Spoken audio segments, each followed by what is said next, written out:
talking about non-Black people of color, and luckily, so within melanated social work, I think people don't understand that there's diversity within the four of us. Josh is Black, went to a HBCU, has Jamaican heritage.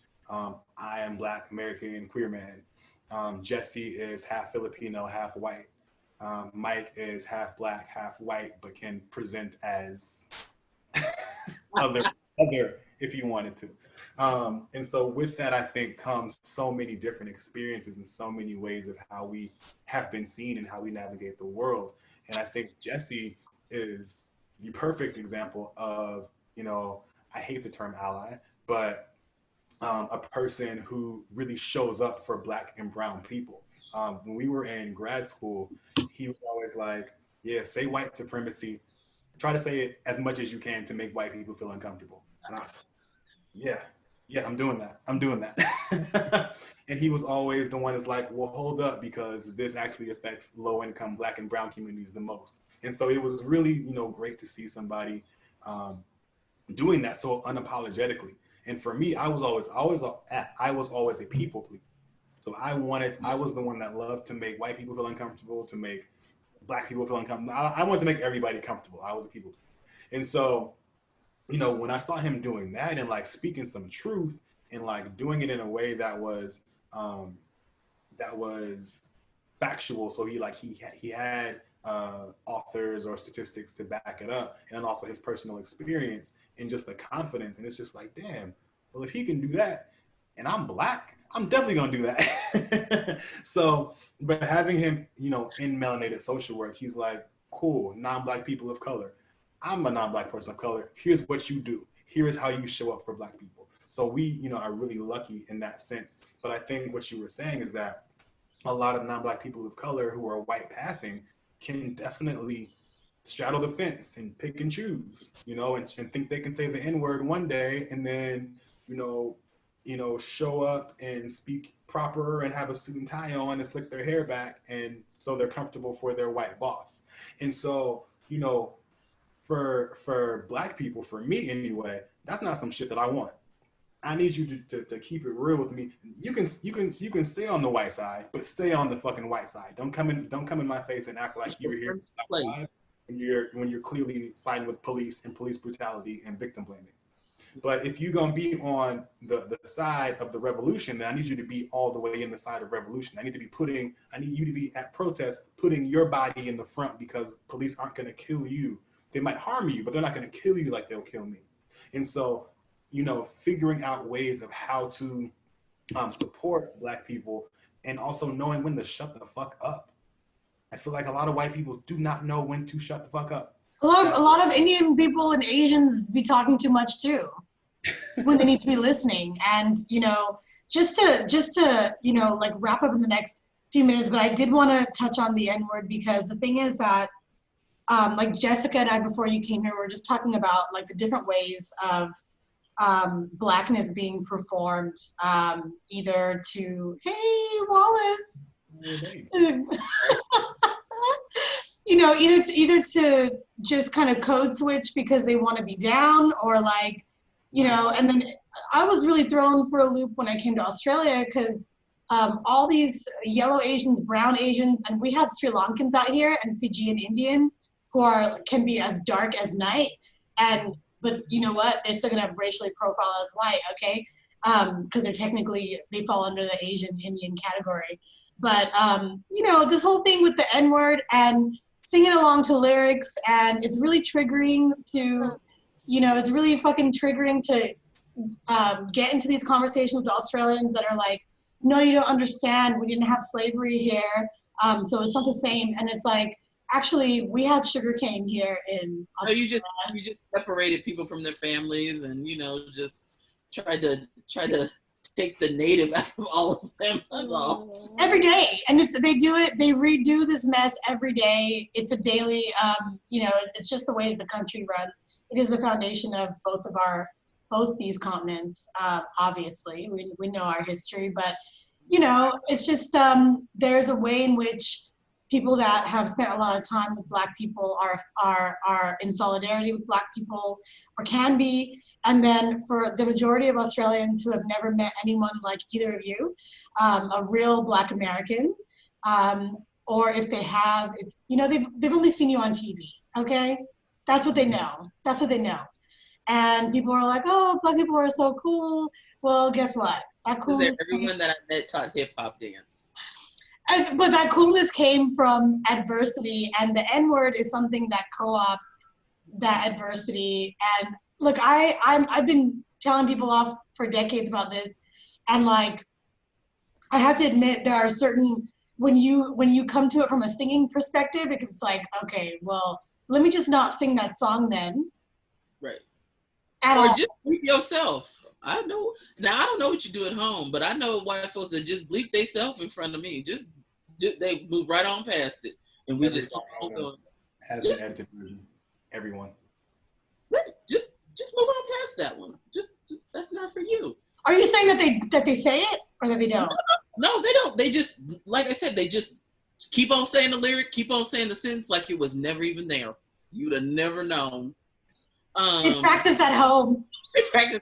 I know. At home they're saying it. Like, I have no doubt white people are yelling, nigga, in the mirror, like just yelling, just every song they can, and not even in a like. And I don't even mean in a malicious way. They're just like, I'm in the house and the song is on and I'm fucking screaming it, and I know it's happening. You know, in this house, the word don't exist because there's a Black person here, there's a white person here. That's not your role, bruh. Like, but a real person that's in your struggle, and a real person that understands and that's genuine knows that. You ain't got to say it. They already know it. They already know that. And it's even more important because the last thing he needs to hear is a white man saying nigga in his house. That's not what we're gonna do. That's not okay. Yeah, no. But it gets complicated too, right? Because here in Sacramento, the like, and I don't know another term, like lower income, lower rung Asian folks, like Hmong communities and stuff, very closely align themselves with Blackness because it does receive a lot of the same treatment. And so you will hear them say it, especially like the younger ones, because they're, you know, they're so intertwined, and they do get a lot of the shit from law enforcement. Surprisingly, when you have, like, you know, Sacramento's very complicated, has a very complicated history with Asian folks and had internment camps and all that stuff. Like when you get to the more affluent Chinese folks, Korean folks, Japanese folks, like they have a more affluent neighborhood. That you definitely won't hear that. But you know, there's a part of town called Lemon Hill, and if your friends is from Lemon Hill, like, or if there's a group of Hmong kids from Lemon Hill, you're going to hear it. Do I like it? No. Do I understand it somewhat? Yes, because they're feeling that. They're feeling that. They're feeling that oppression, and being in that area. Hi, sir. And being in that area, they're the only way they know to express it is to align themselves with Blackness. And it's not in a performative way. This is my experience, because that neighborhood is so close to a Black neighborhood, and it's where a lot of folks after the war came, and it's very poor, and that's just what it is. So I don't necessarily fault them. It is another piece of that white supremacy that has kind of placed them in that, and they feel that oppressiveness, and they literally don't have word for it until I think they get older. They realize, but they don't have a way of expressing it. So that's how they do create their community, is by adapting the way that Black folks have adapted. Yeah. Similarly, I can't. You're stepping on the questions. It's like it's you know, this is life after 30. This is why I live alone with no animals. Cats and babies, dogs walk through here. This cat followed me home. He got health problems too. Oh God. So you got a cat with problems. All right. I mean, like, I want to know, because we all know that between us, we will always persevere and speak our message and use creativity to help us do that. Not to mention psychotherapy and self-care in general. What are the reforms, related to police, not related to police? What are the reforms that the United States and probably Australia too, they probably have that in common. What are the reforms that we need to see in order to value Black lives today and every day? Burn it all down and then start over and put Black women at the head. I mean, that's ideal. Is it realistic? Probably not. Right here. Not now. I mean, that's where Marvin is, right here. But burn all the shit down, start over, make sure Black women are leading it. But if we're talking about like what's more likely to happen, as police, in terms of police anyway, would be police reform. And so and again, with my radical views, I think they should be abolished. But again, what's likely is reform.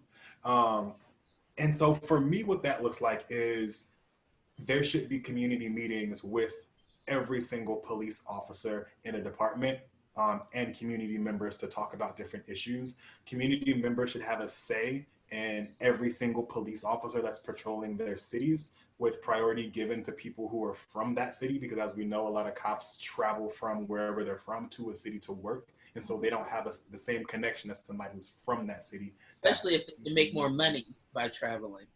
Yes. I think that when folks say defund the police, we take out different things that are the responsibility of police and giving them to community organizations, to giving them to individuals, giving them to social workers, which when I think about giving things to social workers, I think about social work being a predominantly white woman dominated field. So that could be problematic in itself. So that would take a little teasing out. But it's about, making sure that police who are murdering unarmed Black people or armed people of any race actually are not able to work again. Like I was listening to something and they said the same type of almost like a scarlet letter that sex offenders get, police should have too, and that should follow them after they get out of jail because they're going to jail. And making sure that police departments have diversity. And maybe it is hard, but like figure the shit out because this is what your community wants. Police need to be trained in the art of saving everybody's lives, not just white people's lives. And I don't care if they're armed, because these white people are resisting arrest and they're armed and they are being given VIP and they don't even have money. Right. And also, I don't understand why my nail tech and the person that does my hair usually has more training than an officer. That is something that has a degree. I don't understand. Like, when I think about the people that go into law enforcement, is and even in law enforcement, I include prison guards because prison is so part of white supremacy, so a part of controlling the masses and doing doing devil's work. Why, it's usually someone that comes out of the military. You can have PTSD, you can have unmanaged anger issues, all kind of shit, and you can just go make $90,000+ a year to go and treat people who have already been dehumanized further like less than people. All of your shit can come out on inmates, and not say that inmates are upstanding people, but that I feel like we're like creating this cocoon for folks after we fuck them up in the military, letting them slide on in predominantly white males, slide on into corrections to further fuck up our inmates. So if we haven't reformed the dude that's been fucked up from going to 2 or 3 tours to Iraq or wherever the hell, and we send him, how can he help reform or be a part of a system that reforms inmates? How does that work? Like, I want to know how that comes together. And how do you get to police the streets and you don't have knowledge of basic history? Like, and I'm figuring out a lot of people don't. Like, when I hear some of these comments on Facebook and people are like, I'm like, oh my God, what the fuck? Are we just failing kids in history? Like, history, geography, just all kinds of shit. I'm like, everywhere. What is happening to our education? Collective memory too, because they're not trying to remember. They're not trying to remember, but also folks are, school boards, mostly, white school boards are picking textbooks. They're able to blanket out certain pieces of history. I remember this was a big deal in Texas where they were able to pick this very sanitized, a part of Texas picked this very sanitized history book. And so I just feel like officers should be a degree. I think people would think twice. I think that it attracts people that are a little, this current law enforcement system should not attract anybody normal, really. That's right. It would only attract somebody that's got some issues, more than likely. I think I may know one officer that seems okay, but I ain't in daily contact with him, so I don't know. But in this current system, we watched a man kneel on another man's neck for 9 fucking minutes. Yeah. That should not attract you. I still hear people talking about they want to be officers. What the fuck attracts you to that? I eat meat. I don't want to work in a slaughterhouse. Like, what the fuck is attracting you to that? What would attract you to seeing that or being a part of that? And when people say, well, I'm going to change the system from the inside out, are you really? Because I just feel like there's a switch in you to where being an officer, but what we are attracting, just like the military, we're attracting people with usually low income, low education, and it's good money. It's good ass money. And you get a badge and you get a gun and you get complete impunity to run around and terrorize and do whatever the fuck you want. To me, that seems a little nuts. I mean, but if we're not even giving psychological evaluations to therapists and counselors to make sure that they're on point, why would we do that to cops who are already, agents of white supremacy? We have to. I agree with burning it down because there's no way.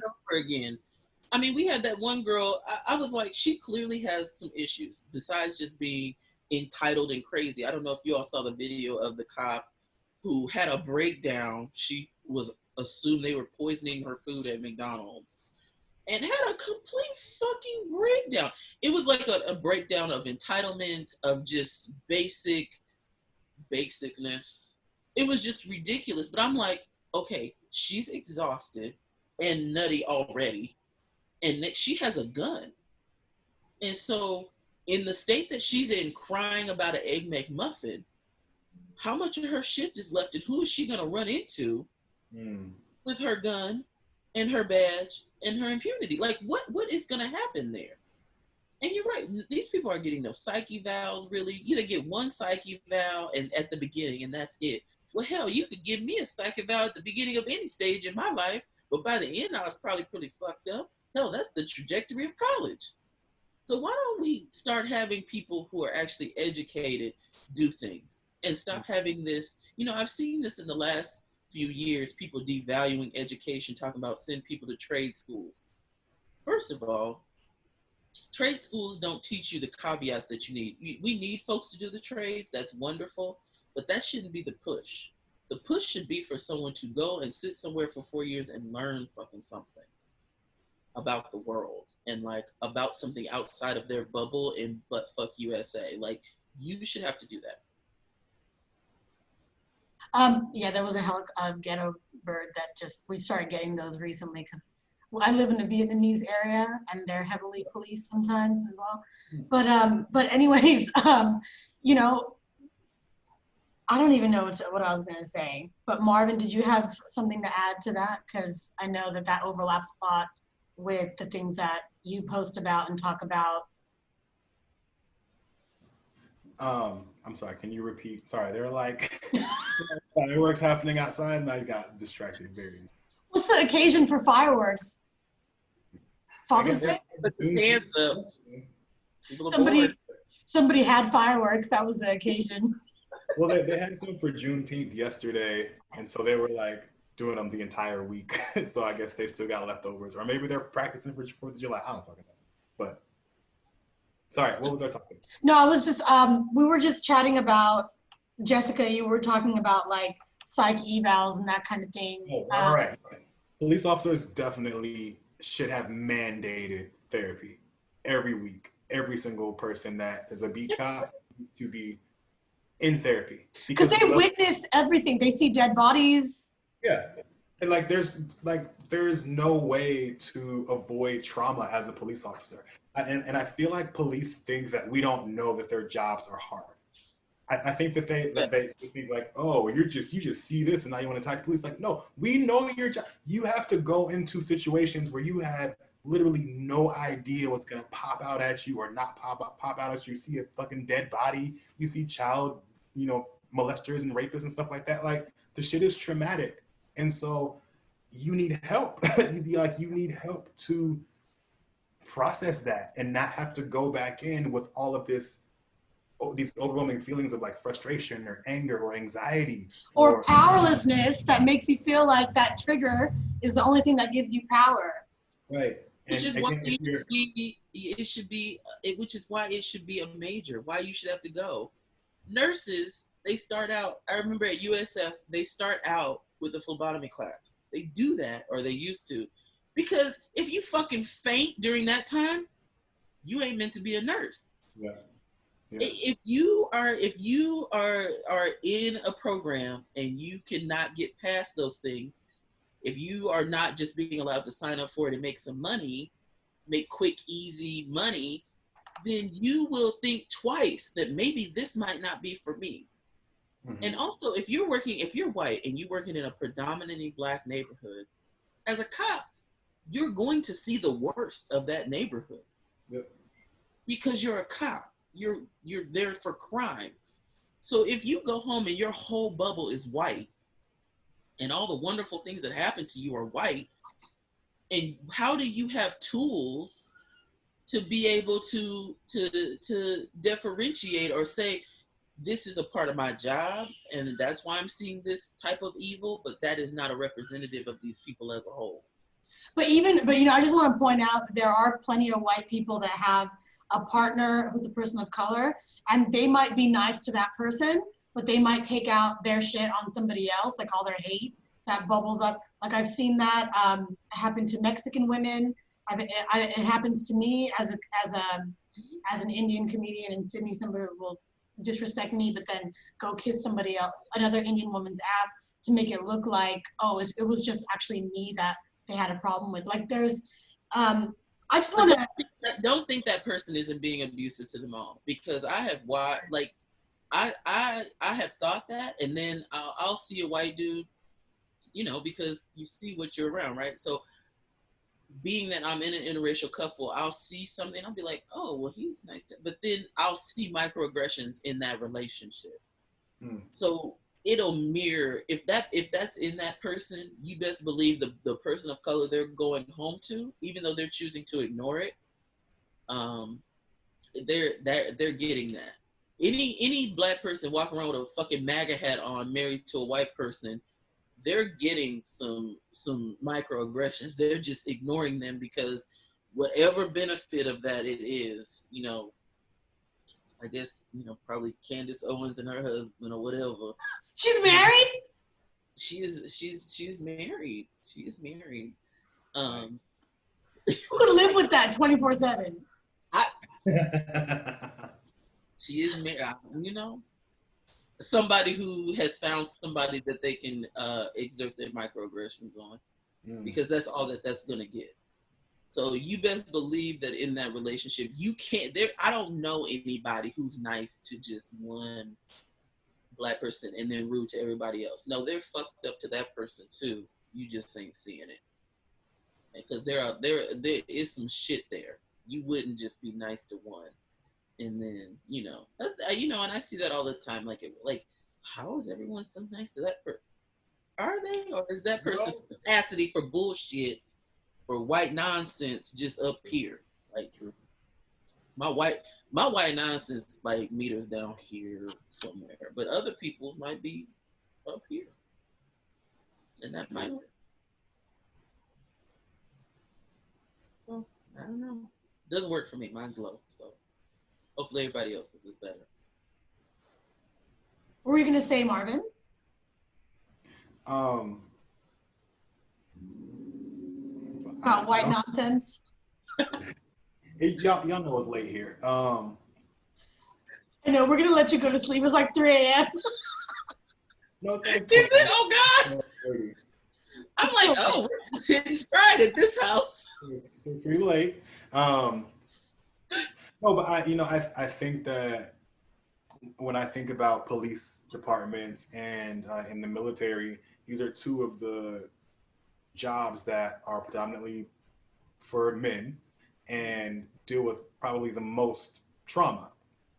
And I thought about like toxic masculinity and how that plays out in both of these these jobs that are to protect and serve, I'll say. And how traditionally in toxic masculinity, like we don't talk about feelings, we don't talk about if we're afraid, we don't talk about if we're sad, we just push through. And that's what I think that's what we've been seeing in police departments and in the military, is that you see this horrific shit, you don't get to process it. You maybe get to process it with somebody. You keep seeing it, so it's like a chronic thing that's happening, and so you always are kind of on edge. You always have this feeling of what's called hypervigilance, and that's kind of just like always being on edge and like prepared for anything to come out at you. And so when you're living in constant hypervigilance, any little threat, which happens to typically be Black people, is seen as like a huge threat that's about to come and threaten your life. And so I think, again, just echoing that sentiment that like therapy is so necessary for cops specifically, if they're going to operate in a similar capacity as they do now, and assuming they're not abolished or things don't burn down, get them some therapists. You can only hope. Single one of them, get them a therapist, because I don't feel safe with somebody seeing that much trauma and not getting any help. I don't feel safe. I mean, they're ready to lynch. There's domestic violence in law enforcement. Yeah. And the military. All right. So somebody's catching that. Somebody's catching that all of this. Or they're going home and abusing their partners or their kids. That could be happening as well. So, and that's the shit we don't hear about because they keep that under wraps. Until it isn't, and by then the person has a long record. Right. Until we find out about it after they killed some Black person. That's right. Usually it escalates to murder. Oh, and so has been beating his wife for 10 years. Yeah, that's when we find out, after they've already killed somebody. Yep.